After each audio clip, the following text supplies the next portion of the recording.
Chris, you hear me? Yes. Thank you. Good evening, everybody. Welcome to the January 12th, 2026 Franklin Planning Board. This meeting is audio and video recorded, as well as on Zoom. And the Zoom call-in number is 312-626-6799 with a meeting number of 835-796-16301.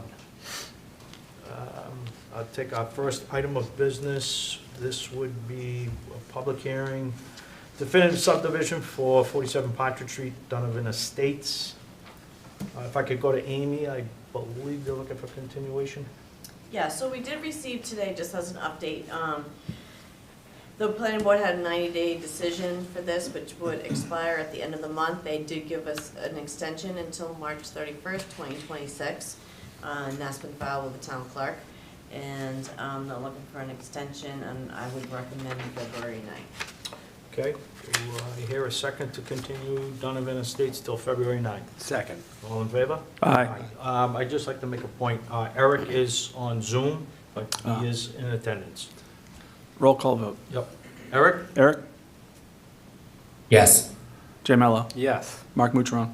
Yes. Greg Rondo? Yes. Chris Stickney, yes. Thank you.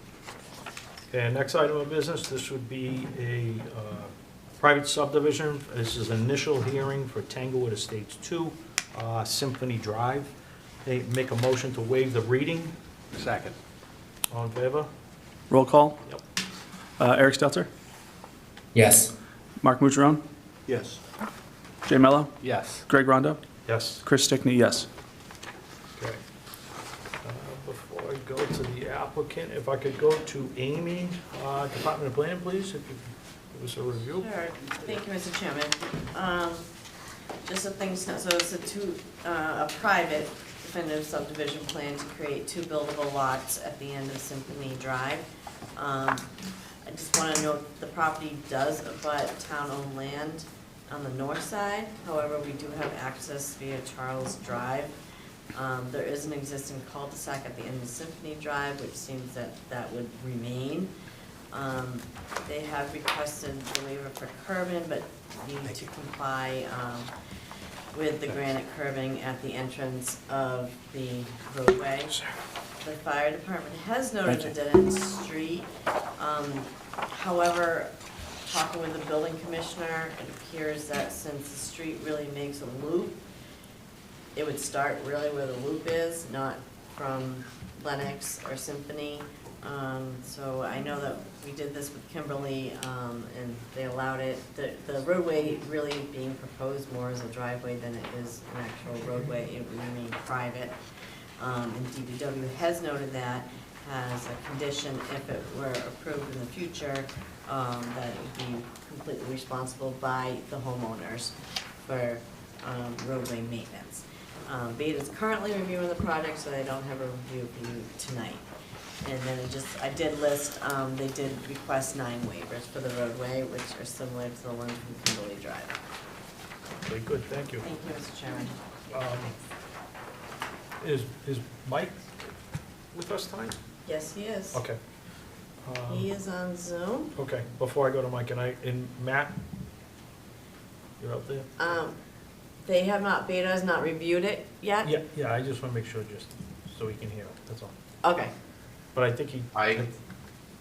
to Excuse me, I Mario. just wanted to let you know that Stephen Lee from Beta is here. Okay, thank you, Great. Steve. Yep, sorry to okay. cut you off. No worries. Before I go to the rest of the board and the rest of the departments, if I could just go to the applicant and have you introduce yourself for the record, please?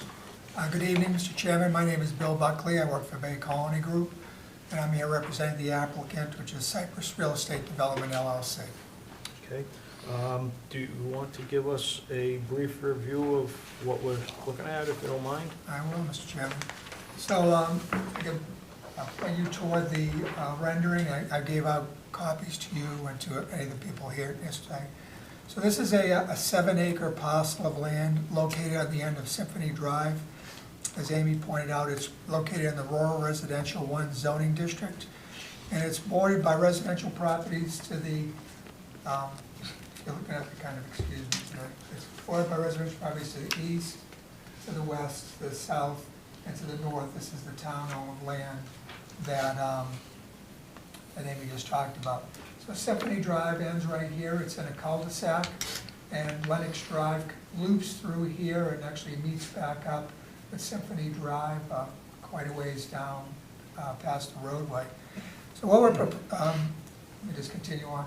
So this site is currently vacant. There's two pieces of wetland, this light green on either end I'm pointing out on there. This is a border vegetated wetland. This is a isolated wetland. We're going to see conservation later this week. The site has quite an elevation differential from approximately this point here to approximately this point here. It's 90-foot drop. So it's on the side of a hill. We've done soil testing on the site with the Board of Health. At the time, we thought we were going to be putting in septic systems, but subsequent to that, we petitioned the town council to allow connection into the municipal sewer system and the municipal water system, and they have granted that. So we will be tying into municipal water and sewer in this case, if the board approves the subdivision. One of the things that our client volunteered to do as a mitigation, is to fund a rehab of a sewer pump station in the neighborhood that had to go, I think it's an approximately $30,000 upgrade. We talked to Mike about that, and so that was part of the, when the petition is, we said we would do that. So again, if the board chooses to approve this, we'll be paying that. So as you look at this here, I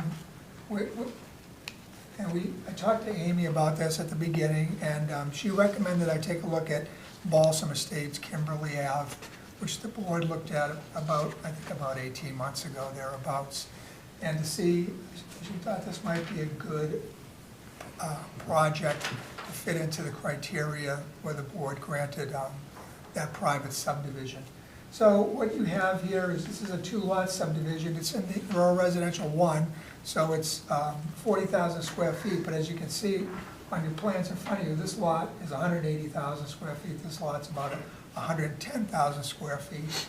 So we're only looking at 2 lots on the site. So in order to spare the town the requirement to maintain a new roadway with a new cul-de-sac, which is what the subdivision regulations would require, what we're proposing is if you're looking at it on a plan view, it's an extension of the roadway. It's about 420 feet from Lennox right here till the end of the layout. So that's actually significantly less than a 600 or 650 foot dead end maximum in the bylaw. And what we're proposing is a roadway that's 20 feet wide. 20 feet typically is what the National Fire Code requires for access. It's waiverable by the fire department down to 18, but we're not asking for that. But the roadway would only be 20 feet wide. It would not have sidewalks. It would not have curbing. It would not have street trees or anything like that. It's basically a glorified common driveway that would be shared by both of these lots. What we're proposing, what we're showing is, if you look at the plan, we call that parcel A. So we're calling the roadway parcel A. And our intent at this point is, you can usually do it one of 2 ways, is when the road remains private, you can either have one lot own it, and then they're responsible for it, and then the other lot would have an easement right over it, or what's also common is it would become a homeowners association. So the homeowners there would be a homeowners association would own that parcel A, and then the 2 homeowners would be responsible, for paying into that association in order to do maintenance. What we're showing here is we're showing the road, we're showing the houses and showing the roadway so that the board can see how it would fit. A lot of times I think when you see a subdivision, at least we do, we just show the houses on there, how they could go. We have no idea who's going to buy that house, what it's going to look like. But in this particular case, because of the steep topography and the fact that we're going to be putting the stormwater management on each of the individual lots, we wanted to show the board how we think this could go. So the roadway would be extended, each of the homes would have their normal 12-foot driveway off the end of it, and then they would go up to each of the houses. This house, as you're coming in, would be higher than the existing roadway, so the existing road, well, the proposed roadway would be around 384-ish, and then that house would be, I'm sorry, 326 and 305. Can't see. So that's about 25 feet above the road. And then this home right here, this would probably be about 10 feet below the road. So this driveway would go up, this driveway would be going back. And what we're thinking is we'd have two separate stormwater basins, very small, very shallow, very gentle, similar to what was done on Balsam Estates there, Kimberly. One for this lot and one for this lot. And both of these basins would take the runoff from the new roadway and driveway, and we've graded them such that that runoff goes into the basins either through, through the way we've graded it, or the roof drains would be tied in and would drain into those, one of the two basins. The basins this basin would be here, the overflow for it would go across the street into the basin for this one, and it would be through a culvert. And then this one has an overflow, which is a more typical overflow you see on a basin, the cut and the berm with the riprap, and then it would overflow down into this low area here. That's our design point, is this low area at the bottom of the lot. And we've designed it in order to maintain the rate and volume of runoff, so it doesn't increase off the site. This is the only possible location it can go off the site. This is going down, and this is up, so everything's flowing in this direction from left to right as you're looking at the drawing. There are a lot of waivers that we'd be asking for in order to permit the subdivision, and so it will remain private. We asked it, and again, we modeled this on the other one, to waive the requirement for a street plan and profile, to waive the requirement that the width be 26 feet, instead 20 feet, to waive the requirement the cul-de-sac be paved, and instead we're requesting, this can act as a T turnaround. So it's not like a fire truck or anything would have to back all the way out. They could pull in, back in, pull out, or in either direction. That's why we set the driveways up across from each other. To waive the requirement that a dead-end street be no longer than 600 feet, that's what Amy, I think, was just talking about. It really is not more than 600 feet from here to here, and then Lennox actually loops through. We're asking to waive the requirement for the use to reinforce concrete pipe. We're asking for ADS pipe, and that would be in this area here, between the basins. And again, because this is going to be owned by a private entity, reinforced concrete pipe, we're just asking for that waiver. We're waiving the requirement for street lights along the roadway. We're requesting no street lights. And we're waiving the requirement for sidewalks. We're requesting no sidewalks. And we waive the requirement for shade trees along the roadway. Again, we're requesting no shade trees. So I think that about wraps it up, Mr. Chairman. Okay, good. Thank you very much. Before I go to the board, Amy, I just want to make sure we make note letter from fire department from Joe as well. And we also have Mike Magro is also on Zoom. Yeah, I'm gonna ask him for Mike, actually. Mike, are you there? Yep. Good evening, Mr. Chairman. Hi, Mike, how are you tonight? Mike, you don't have to get into the real thick of it, but a couple quick bullet points from your side, if you could, Sure. for us. Did take a chance to take the opportunity to review the plan and submission, and just had about a half a dozen comments, minor in nature. Most of the things that were already previously mentioned. The town council did already vote to approve a water and sewer map amendments. So both homes can tie into the water and sewer that are existing out on Symphony Drive right now, extend them down the proposed roadway, which for all intents and purposes will be a glorified driveway, intended to remain private. And then, and really just a couple of comments on the drainage design, just some clarification on the infiltration rates, and just a recommendation that they use the higher NOAA Atlas 14 rainfall amounts, which has been standard practice over the past several years. So just a couple of minor things there, but for all intents and purposes, very similar to the Kimberly Ave subdivision. Okay, good, thank you. Matt, you there? Or Steve? It'd be Steve. Steve?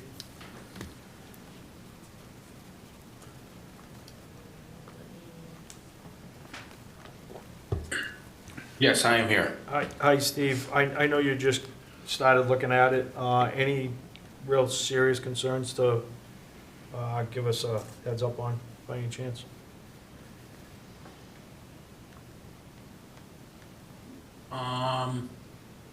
Not as of yet. Okay, I didn't mean to put you on the spot. I know you just started looking at it, that's all. But I just figured if we can It's okay. get a couple, it's something we can track, that's all. Yep, Okay. I understand. Okay, no, that's good, I appreciate it. Before I go to the audience, I'll go to the rest of the board. Comments or questions? Chris, start with you first. Thank you, Mr. Chairman. I appreciate the presentation. The one question I had is the connection from the existing cul-de-sac to the private driveway. It appears to be that there is a portion that is going to be on the non-privately owned land. That'll be that connection point. Who would be responsible for that? Good question. That lies within the public way, but I guess we can make that part of our responsibility to deal with that. I don't know what the town's perspective would be on it, but since it is on town-owned land, but I'd be amenable. Yeah. Okay, Can make that a condition of approval, and that would be fine. Yep, okay, that was my only comment, Mr. Chairman. okay. good, Thank you. Thank you. Jay? Thank you, Mr. Chairman. So, I took a look at the property surrounding yours, because I was interested when I saw the trail, and I was like, oh, there's people walking through there. And I noticed that above you is town property, and then like off, below you is town property, and it's because there's this really weird zigzag thing going on here. Just one of these things, it's like a little easement type thing that looks like going around the property line, so I'm gonna sit here and guess what their intent was, and it was most likely to guarantee some sort of connectivity between those parcels, the town-owned one that's north of yours, and then that town parcel there, because then there's a whole bunch of them, they connect down to some roads much further down. So I was curious if you would entertain the idea of an easement along the back of the parcel, to allow for connection between the two. I understand it's a wet area for the most part back there, but this would be the time to ask, because we're discussing it. Because it would leave the parcel that's up by Skyline Drive, inaccessible from Skyline and Brandywine and Charles, still accessible to the other open space below it. So that's really the only observation I had there. I'm not sure, I'm not positive, the area, are we, Bottom right? Yep, so see that, yeah, Yeah, right there, see Right. that like zigzaggy thing? So, right in, yep, right where your cursor is now. Yep, Yeah. and if you look at that property line, it goes down and then jogs up again and like almost a check mark type. right here? Nope, Go the other so way. the other way, keep going down, right, Going that down right here. there, like when you look at the actual, Yeah. map for the I town. know, I see what, I'm looking at it now, I understand. Yeah, yeah. Oh, so you're talking about creating an easement along Just this continuing that. line here Yep, in order to access, to keep the provide two, accessibility? yep, Okay. and just I, for like a footpath, like a 5 foot or 4 foot wide footpath. well, let me talk to my client. I certainly don't see a problem with that. Yeah, no, I don't want a parking area or any of that other type stuff here, just Just the connection point? Just the connection, so if people are like, Yeah, taking yeah. a hike with their kids, they could still What move from about, point A to point B. instead of an easement, which nobody wants an easement on their property, we Yeah. just conveyed it. We just conveyed it to the town, so it would connect. So from this, I mean, you could do that as well, I'm not gonna go and ask you for your sure. property I'm just like that, asking, but I mean, I'll talk to my client. The conveyance would be much cleaner and easier, and It would be. you're open to that, I'm sure the town wouldn't hate it. But yeah, no, I just appreciate the consideration on it, so.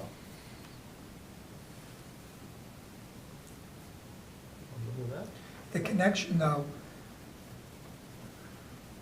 just so, I don't know if anybody's been out there, but I mean, I do this, I've been doing this a long time. Yeah. So I've been out there, and you look at it, if you go out there during like a summer period, Dry, it doesn't, yeah, you would not know it's a wetland, and then it gets swept. you know? But it is a wetland, because we had our biologists go out there and flag it. So we could certainly do that, but as you can see, you can, No, we're gonna have to go through some wetlands. Yeah. I mean, back when I had a life, and I wasn't so engrossed in work and a dad of a big family, I actually did a lot of the trail work in town. Yeah. And we went right through a bunch of wetlands, and we worked with conservation to do it in a way that was Sure. responsible. So there are ways around it Yeah.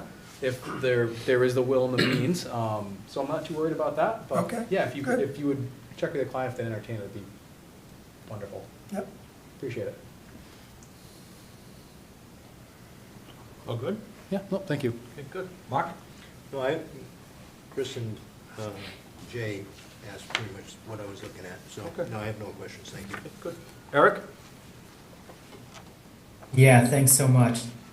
I had similar thoughts on both of those, and two things I wanted to just clarify on those points and a couple other ones. Number one, does the town's right of way extend beyond, I'm worried about frontage and that easement between the private parcel and Symphony Drive there, and whether it extends further or whether there's gonna be additional easements needed by the neighbors in order to have some sort of access to the lot.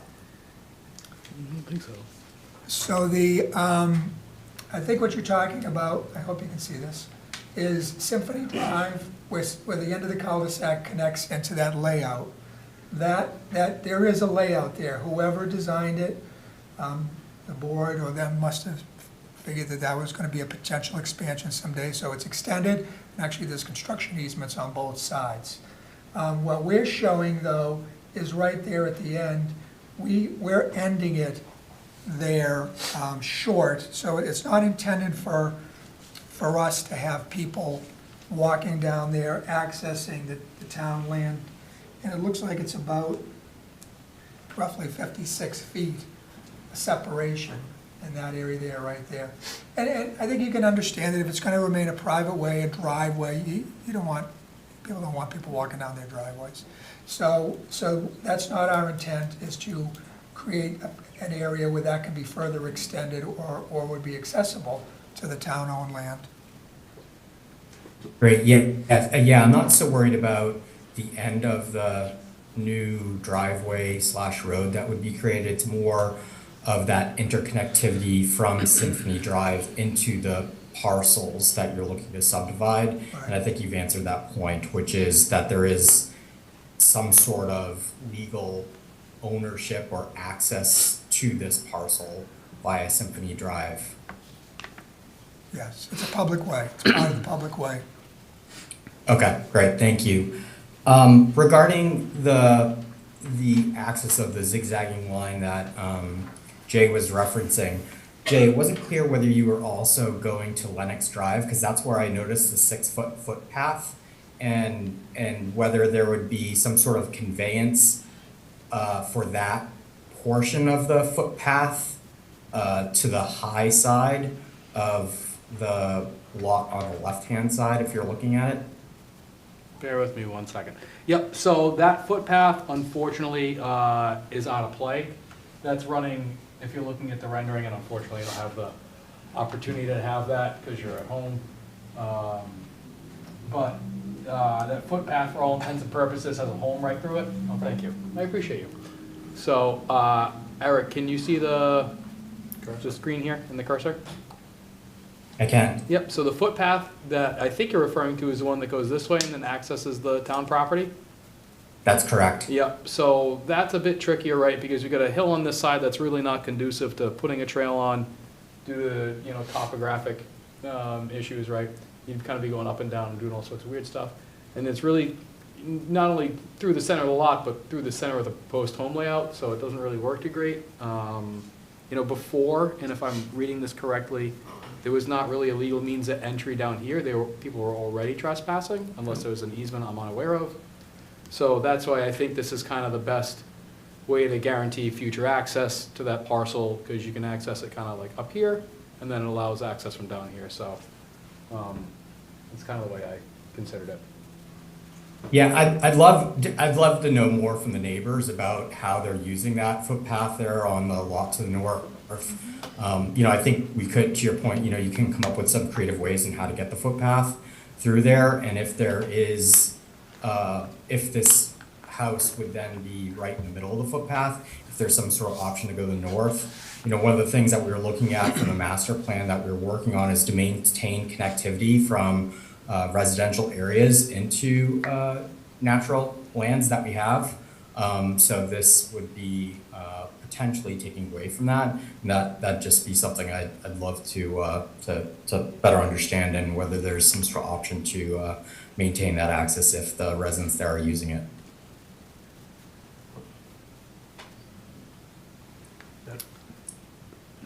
All good, Eric? Two more points for me. One is on the drainage basin that's on the property on the right, and just curious about any sort of screening or how visible that's going to be to number 25 on Symphony Drive. It's going to be visible because it's low, you know, it's significantly lower. It's probably gonna be 8 feet lower than the home on Symphony Drive. So, yeah, you're going to see it.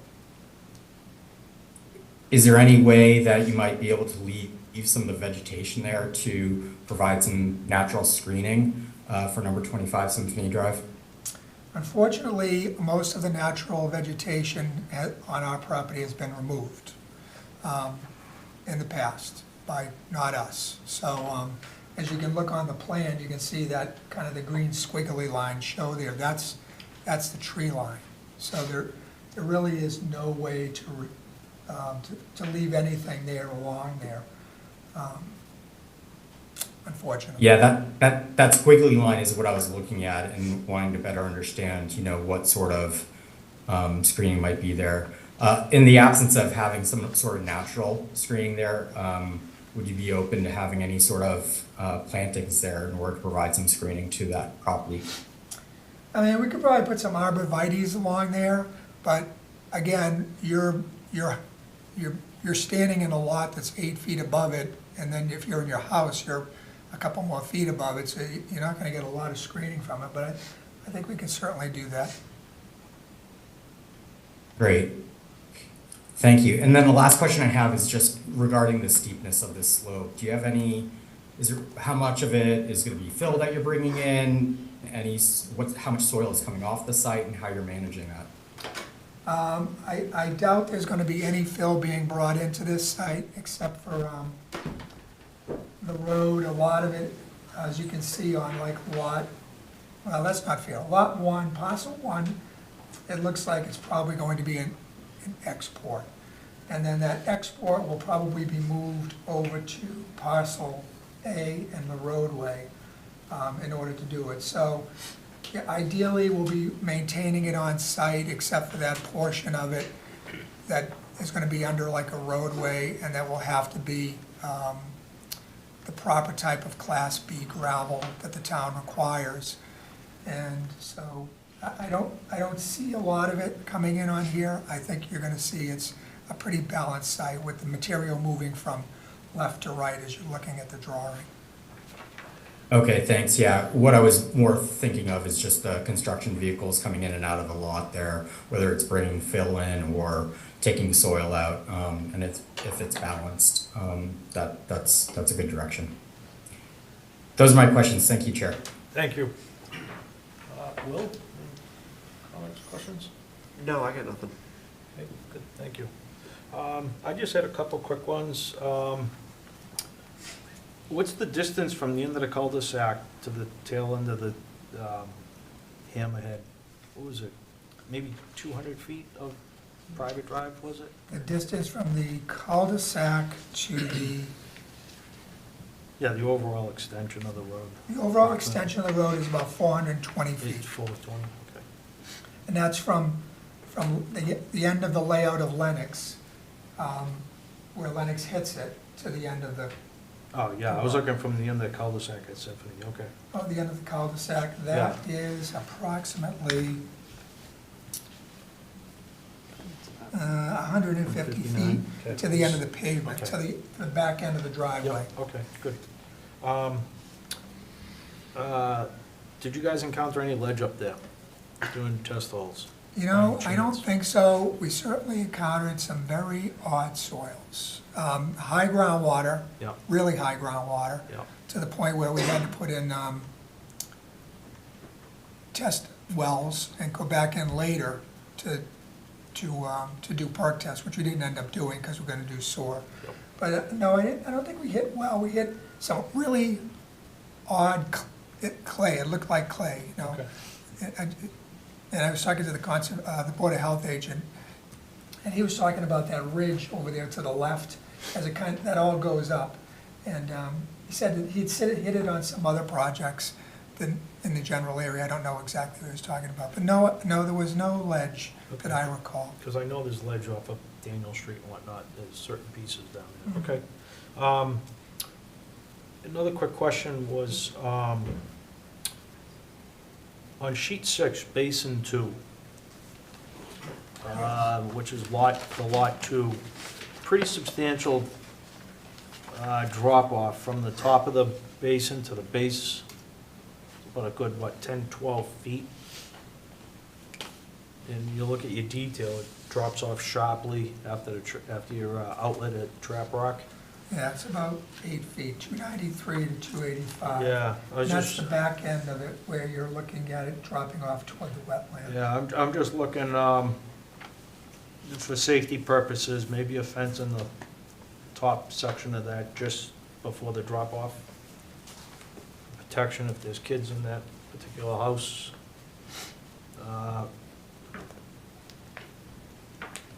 It was a pretty good drop. If you could just take a peek at it, No, that's fine. okay? The pump station we have, how about, there was gonna be another one, once you clear cut these, you're gonna have to come up with a pretty good soil erosion, Yes, control, because that's just gonna fly down that hill. yeah, All right, so I would take that into consideration. yeah.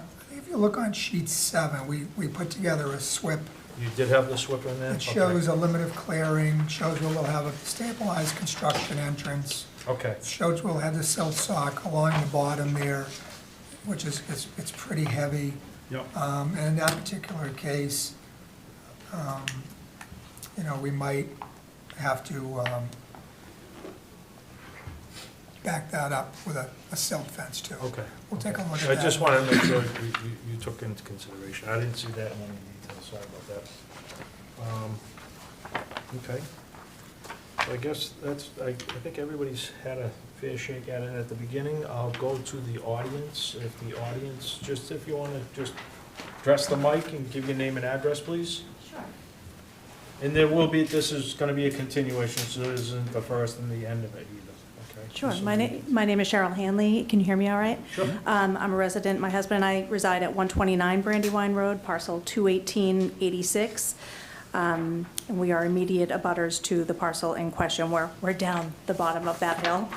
I think it was Eric who had the question about the walking trails. I can't speak to the legality of, obviously this is private property, but there are walking trails. People do in fact use them when weather allows. We actually have a neighbor who maintains them, kind of clears them. He does trail riding, and lots of families go through there, and a lot of people come down through the trail through down our hill, technically trespassing, but we don't mind. So people absolutely do use it, just to answer that question. I can't speak to, obviously the trails are going to change if there's a house going right through the middle of one of the houses. But at any rate,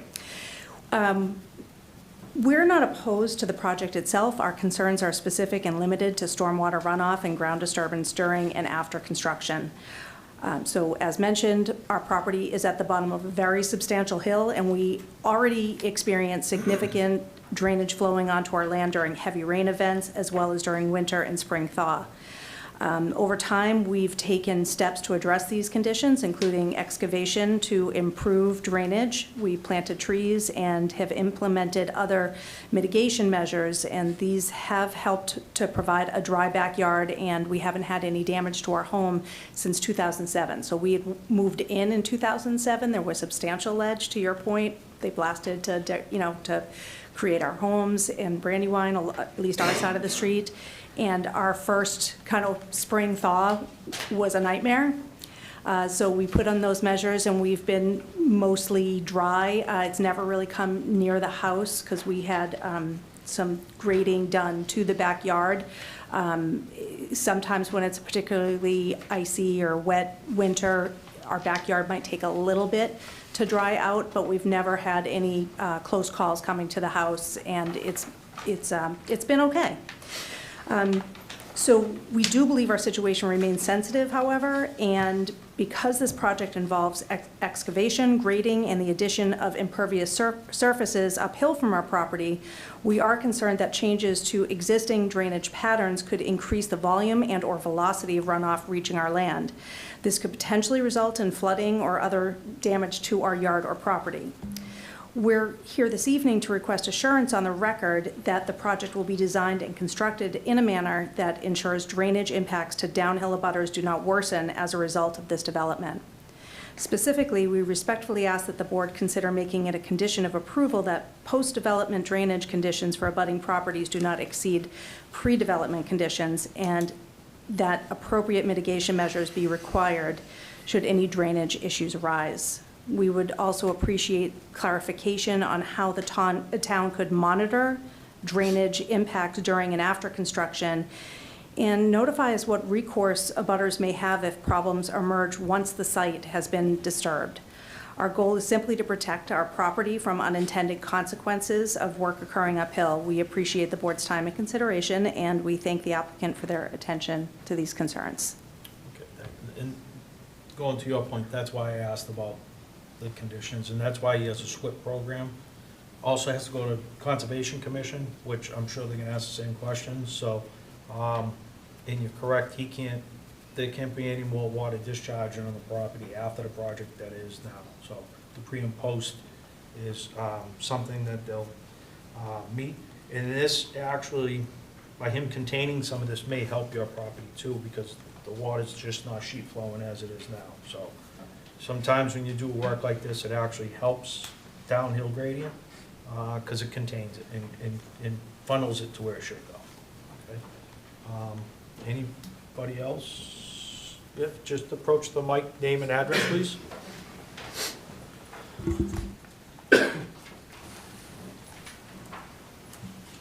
Hi, thank you. So my name is Joe Amonte. My wife and I actually were neighbors of Cheryl and Ronan. We live at 133 Brandywine at parcel 218-085. So we're also downhill of this. On that drawing, we're just to the left of Cheryl and Ronan. Again, we're also not opposed to the project, but again, because we sit below, we're very worried about stormwater issues. I had some other comments in here, so I'm going to skip some of this stuff because I think you might have addressed a few of these. But I have some specific concerns that as I read through the reports, that I was wondering if either you might have comments or could be considered as we move forward.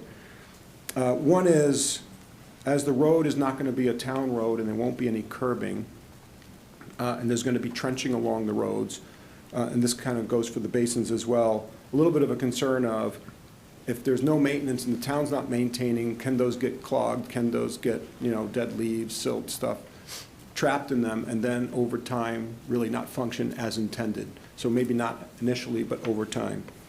So hopefully, I don't know if there's things that can be done, but maybe thought to how does that get maintained and what can be done either in the design up front that low maintenance still works, or if there's something that can be done to continue to maintain it. Regarding the infiltration basin and maintenance there, on design, Are there better ways to capture the water? I know you mentioned, and I looked in the drawings, it's very shallow. I know it's what's below the surface, maybe that matters, but it's only maybe a foot, foot and a half, those basins, especially the larger second basin.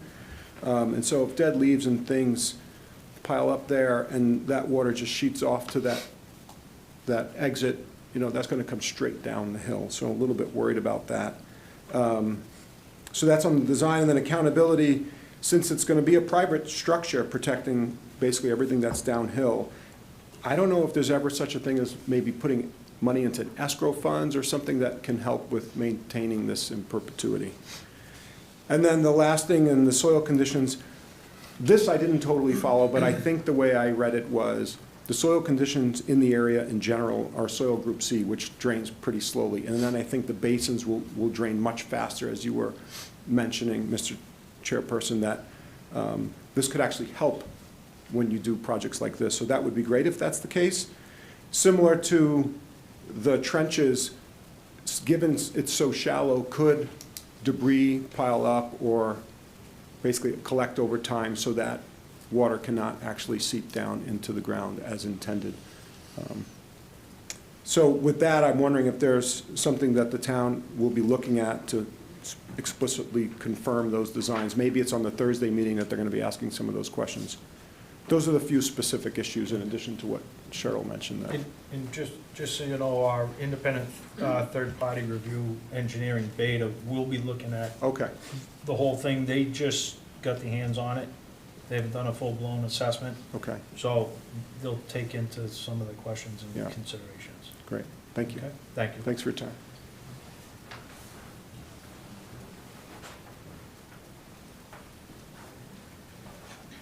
Hi, I'm Jane Garner, in short. I live at 67 Lenox, so I'm just one plot off of the map here, next to 71, next to Gail and Steve Bertucci. So as Lenox bends around, I'm one lot over from them. So I wanted to echo what you shared about the nature walkers. They're prevalent and popular, and I love that. Actually, hugely utilized space in the back through there that goes through the town land. So if that can be preserved, I think that's an enormous benefit to the town. I have two questions specifically about my lot. One is, as I understand it from the previous owner, when the homes were built on Berkshire and there was blasting done, so I know you asked about the ledge, there was blasting done for the ledge there that did damage to the foundation of my home, which is sort of on that sort of downslope. So I'm curious, I know they don't believe that there's ledge on these parcels, but that's an enormous amount of grade. It's hard to believe that they're not gonna find any need. So I'm curious what, similar to other comments, what protections I have if blasting does occur to myself, to my neighbors who might be affected by that. And then the other is, this is 7 acres of land with 2 houses, which is lovely. But I'm curious from the petitioners whether or not there are plans to clear cut all of that land. So aesthetically, both in the neighborhood that we live in Lenox and Symphony, there was a lot of preservation of the vegetation done, which is a pride of the neighborhood. It's beautiful, there's very mature trees. I can't imagine going through the extension and then 2 lots and clear cutting all of the beautiful vegetation in that space. So I'm trying to understand, using this map, how much of that is clear cut versus for the construction versus how much will be preserved of the aesthetic of the area. Mr. Buckley, if you want to answer. So if you look at the drawing that we have over there, the heavy green is trees, lighter green is the wetlands. There's limitations around the wetlands. In the town, you have a local bylaw that you have a 25-foot no disturb, then there's a 50-foot buffer, and then there's a 100-foot buffer. So most of the activity we're taking place, for example, on Lot 2, is outside, most of it is outside the 50-foot buffer zone, and then there's a lot of it, most of it's outside the 100-foot buffer zone. On Parcel A, Parcel A is the road, and that most of that will be cleared, except the very end. Lot 1, you can see where the basin and the house are, and if you want to just kind of get an idea of it, if you see the areas where there's the purple lines, that's grading, and that's pretty much our limit of work. And if you go to sheet, I think it's sheet 7, is the SWIP's, Stormwater Pollution Prevention Plan. We have on that a limit of work. Now, like I said, I don't know what the houses are gonna be built here. I don't really know. So this isn't gospel, which, it's not under the subdivision control bylaw to decide where people put their houses as long as it complies with zoning. But I think this is a pretty good guesstimate of it. And I'm looking at it now, I would say less than half of Lot 2 is being cleared, and I would say maybe a third of Lot 1 is being cleared. And that's just a guess looking at those drawings there. So, no, the intent is not to go in and clear cut the lots. Are these custom-built homes, sir? I'm sorry. I didn't- Yes. Yeah, custom-built, okay. Those are my questions. Any response on the ledge possibility? I mean, I can answer that in a general manner. Ledge blasting falls under the fire department. Fire department has a state code that they follow. And again, I'm talking a little bit out of turn here because I don't do this, but I believe that's like 500 feet. If your property is within, or structure is within 500 feet of the lot line where you're working, you will get a pre-blast survey. Correct. These guys are all insured. They have to, their blasts are calibrated to what's around them. So if you were out, a mile away from anything, you could go to town. But if you're, 200 feet away from like some of these houses, you're gonna have much smaller blasts. So that's the best I can give you. It's a fire department issue. They have to deal with it, and they will. Thank you. Thank you. Anybody else? Question, comment? Good evening. My name is Nick Molders. I'm a resident of 16 Berkshire Drive, up on the Berkshire Circle. I had some question around the infrastructure. So you commented on the sewer tie-in, which is great. What about incoming electricity, water supply? I noticed some of my neighbors complain about low water pressure, so I'm just like to understand a little bit more in terms of how you're intending to handle that. So the town will be, the project will be tied into the municipal water supply. There's a 10-inch water line on Symphony Drive. It will not be extended. There's a hydrant at the end there. We'll just be tying into that with just regular services like you have at your house. So there'll be a service run, and it'll be according to the regulations, and it's according to whatever the pressure is, probably a run this long. You might have a 2-inch line, but again, that's gonna be something that's decided by the water department at that point when the real house locations and elevations are determined. Electric is underground. I'm pretty sure electric's underground up there, so Yep. it will continue to be underground. We don't have those drawings yet. The electric company won't do a design until you approve it, and at that point, they will give us a plan that shows how they want the underground conduit to be brought in, and any, I imagine there might be one transformer. In terms of water pressure, since the water department is responsible for the work, will they do a survey in terms of, or do we have any recourse in terms of if the water pressure is insufficient after the construction is complete? I would be absolutely shocked. I just can't even, you might ask Mike this. The water servicing 2 homes is just not going to affect the pressure in that neighborhood, especially not up on Berkshire Drive. So that's probably the best answer I can give you right now. Okay. Then a follow-on, in terms of the actual execution of the project, can you tell us a little bit about what the working schedules will be? Is it Monday to Friday, 8 to 5? Is it over the weekend? Traffic, things of that nature. I don't know off the top of my head what the regulations are in Franklin. I can answer that. So that'll be through the building commissioner, Gus Brown. Our Monday through Friday is 7 a.m. to 9 p.m. Saturday is the same, and Sunday follows the blue law. law. Yeah, the blue laws.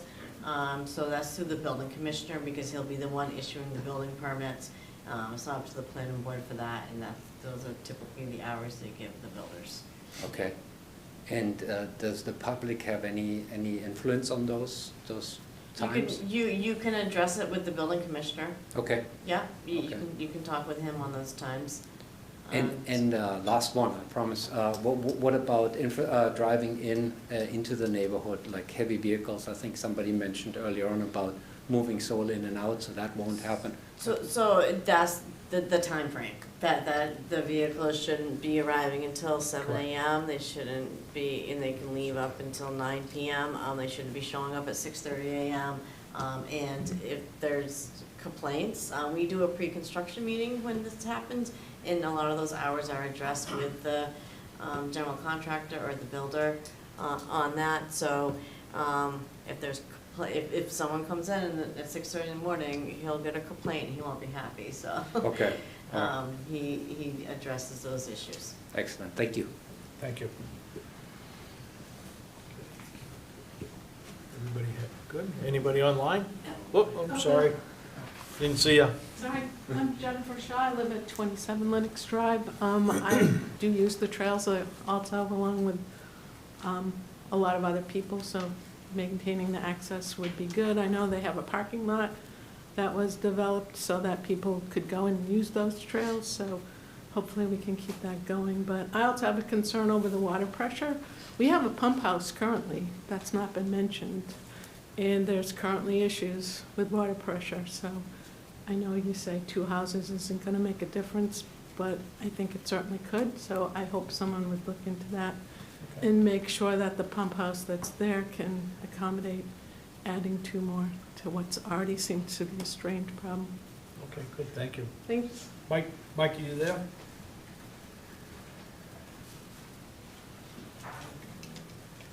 Yes, Mr. Chairman. Mike, could you So- weigh in on the water, Sure, pressure sure. up there? I don't have the specifics on that, on the water booster station that's in the neighborhood.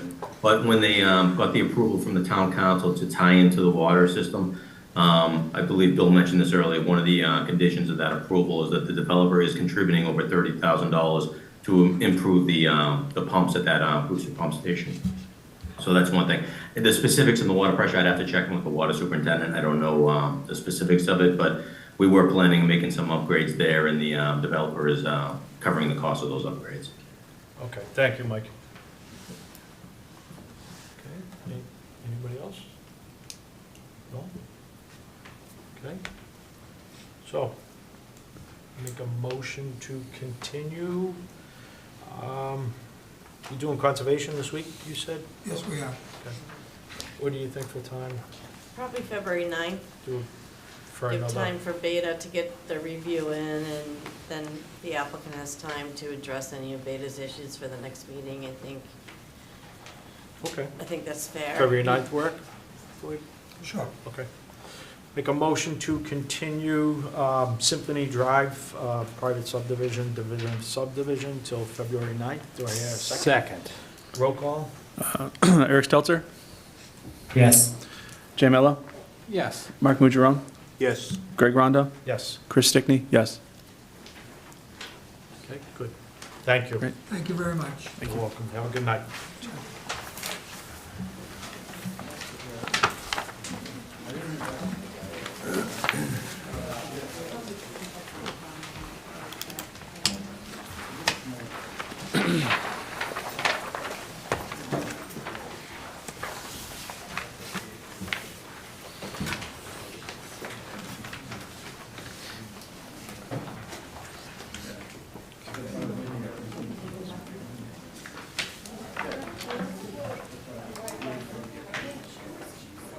All right. These two, right? That's it, Yeah. Last couple items of business will be general business. This will be for endorsement for Lot 2, Forge Parkway. If I could go to Amy, please, Department of Planning? Sure, thank you, Mr. Chairman. They've submitted the the plan was approved back on November 3rd, 2025. They've submitted for endorsement, and they have included the certificate of vote on the front page. Okay, good. Any questions or comments? Just an endorsement, well said. So I make a motion to endorse Lot 2 Forge Parkway. Do I hear a second? Get the roll call? Second. Roll call, Eric Stelter, Yes. Mark Mutjaron, Yes. Jay Mello, Yes. Greg Rondo, Yes. Chris Stickney, yes. Okay, good. Thank you, Amy. And then our last item of business would be, this is for a partial Form H for Uncas Ave Extension. If I could go to Amy first, Department of Planning?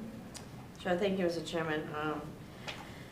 This project was approved several years ago. They came in April 2024 to increase the units. They were duplexes to triplexes because we had made a change in our zoning bylaw. They're looking to get occupancy for all the units with a partial Form H. There is currently a bond in place for $335,102 for the roadway to be completed. So the roadway still, it's in place. I know there were some improvements they needed to do with the drainage. They still need sidewalks and curbing and other items. So they're looking for a partial Form H approval so that they can sell some of the units. Okay, good, thank you. I guess I'll go to Mike. Mike, are you there? Yes, Mr. Chairman. Mike, I did see that they were looking for a release for all the lots. I'm gonna question that myself, but are you comfortable with the condition of the road? I believe the first 3 buildings and the foundation and the cul-de-sac? There's Yeah, quite a bit of work, quite a bit of work still needs to be done up there. Yeah, the road, the binder course of the roadway was put in years ago. It sat dormant for a number of years, and there's going to be some work needed to be done to the existing pavements that's out there. I know Beta's doing the construction inspections out there, and we will look at everything before they do the final paving. I think everything seems to be working out there, but as far as sidewalks, curbing, if it's a matter of just a lot release for the first, 3 buildings that they've done, I don't see an issue with that. It may be something, if it's for all of them, you might want to consider something where it's, I mean, the drainage is working up there. There's been no issues over the years since it's been put in. But sidewalk, I'll leave that up to the board if it's something that, the board wants to see in before they do all the lot releases. Okay, good, thank you, Mike. I'll go to Matt. Matt, you there? Steve? Yes, I am. Thank you, Mr. Chairman. Matt, if you could give us a overview, if you don't mind, please. Sure. So we were recently out there, Mr. Chairman, last week to perform an overall conformance observation on the state of construction after a period of inactivity on the roadway work. We were previously out there back in 2023 when they were wrapping up the sewer testing on the site, and prior to that, we had been out there for the drainage sewer water installation and the construction of the roadway up to the binder course, which was actually done back in 2015. So since we were out there in 2023, they made quite a bit of progress out there, mostly on the residential lots. Looks like they have substantial completion on lots 1 to 4. But as kind of alluded to by others, not much additional work has been done on the roadway itself. Some of the work items include top course pavement, concrete sidewalks, the curbing, Cape Cod berm, the gravel access road down at the stormwater basin, streetlights, and other minor work items like bounds and landscaping, signage, things of that nature. As Mike noted, he's aware that there will need to be some repairs to the binder course before they do top course pavement. And we also note the last time that we did a bond estimate, that was back in 2022. So considering prices have gone up, we would expect that, the bond would have not come down at this stage. Be happy to answer any questions that you may have. Okay, good, thank you, Matt. Before I go, I'll go to the rest of the board. Comments, questions? Go to Jay. I would just like to echo that I think that road looks like crap. and might need to have a substantial amount done to it. Because I don't care how long binders, binder can sit for 5 years and not do this. So, I'm not really too stoked on how that road looks. Okay. So, I'm not sure what has to be done up there. They might have to,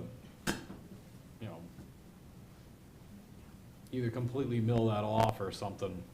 Because that's, I mean, even the material looks like crap from the picture. I know it's got like, salt and snow on it, but the binder looks like junk.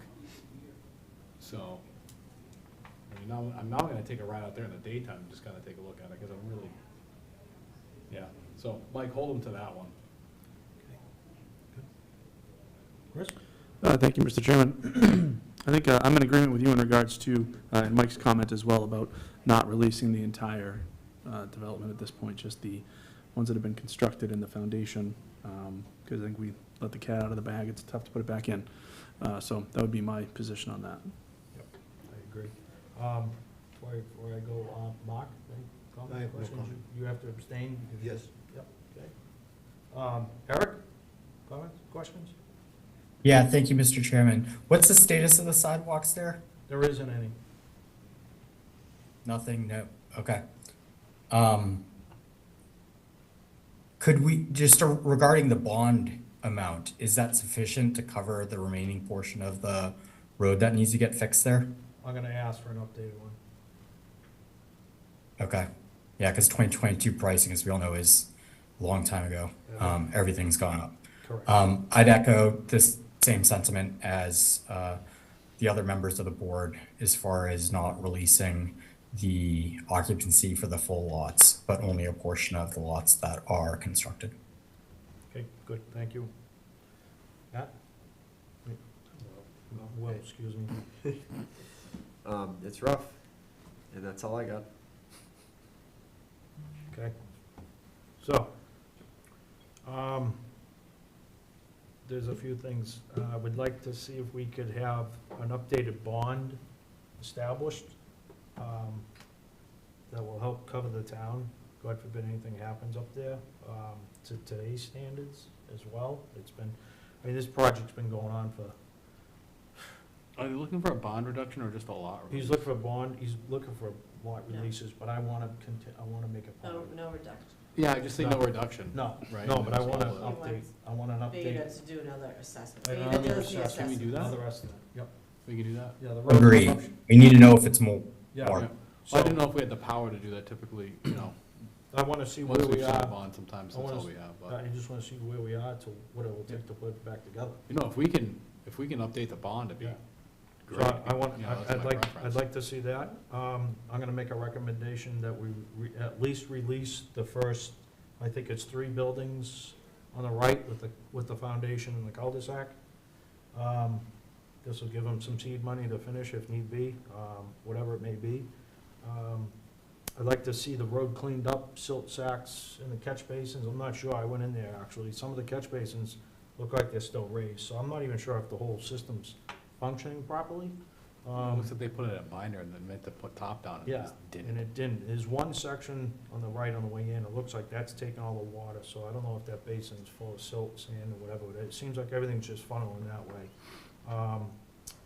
So I'd also like to see a completion schedule as well, considering this thing's been going on for a while. We don't want to kick this one down the road for another 8 to 10 years.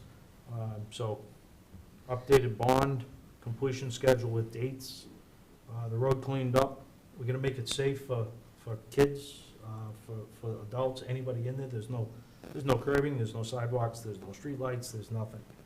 So I think this is kind of a Christmas present, getting a release at this point. The road should have been in much better condition in terms of a partial release from what we've released in the past, so I think Beta going out there and Mike and reporting back to us in the future, and I don't need, months, maybe within a month, come back with some good numbers and some estimates, and then we go from there. Everybody agree with that? Eric, you agree? Agreed, thank you. Okay, so make a motion on those comments. And I guess, do we, roll call? Second? Yep. Yep. Second. Roll call, Eric Stelter, Yes. Mark Butcherone, I abstain. Jay Mello, Yes. Greg Rondo, Yes. Chris Stickney, yes. Thank you, everyone. Any general, I know you had a quick question, Chris? Yeah, Amy, I was just hoping to bring up, in bringing kids to and fro to various things, the self-storage facility we approved on Grove Street, 151 Grove, I believe is the address. They've started site clearing and all of that, which is fine. However, I've noticed on several occasions, vehicles parked in the trailhead and trail access even further down, Okay. which, in looking at some plans, it may or may not be on private land or town land, but it's not on their site, so they shouldn't be Okay. there. And I know that's an issue because we did take some heat on the trail access being so close to the new building and proposal, so we just want to make sure that we're maintaining that for the town. Great, thank you. I will bring that to the building commissioner's attention. I have pictures if you need. Okay. You didn't want to email them to me, you can. No, email them to me. Okay, I will. Email them to me. I want, that's actually, that's helpful when we address, we get a lot of verbal complaints, then we could go out there and not actually see it ourselves, because maybe it wasn't happening that day. Yep. So, pictures are very helpful, so feel free to email them to me, and I'll share them with the, building commissioner. Excellent, will do. Thank you, Amy. Thank you, Chris. That's all I had. Anybody else? Comments, questions? Eric, you all set? Comments, questions? All set, thank Okay. you. Make a motion to adjourn, wait a second? Second. Eric Stelter? Yes. Mark, you abstaining from this one, or you? Yes. Jay Mello? Yeah. Greg Rondo? Yes. Chris Stickney, yes. Okay, thank you, everybody.